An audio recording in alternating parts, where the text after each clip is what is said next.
What is your assessment of the Melvin Matibag's testimony or the NBI Director Melvin Matibag's testimony? Ibigay ba yung pasabog na kiniklaim ng prosecution? Well, siguro yung inaasahan na pasabog was basically the quote-unquote manner by which the Duterte family was, according to them, planned or trying to or planning at least, and because of the ongoing open investigation, as according to Director Matibag, na the manner by which it was actually, it seems that there's really a plan on the part of the Duterte family because of the pronouncement of Mayor Baste Duterte, and from the previous statement of the press conference of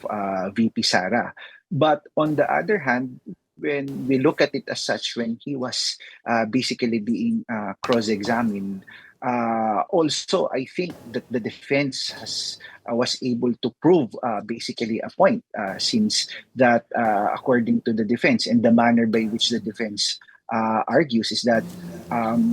is it something that is already conclusive, considering that this is an open and ongoing investigation? So I think the defense has a good point regarding this matter. And secondly, it's the defense raised that the wife of Congressman Matibag, the wife of NBI Director Melvin Matibag, was one who basically also signed the impeachment, trial or impeachment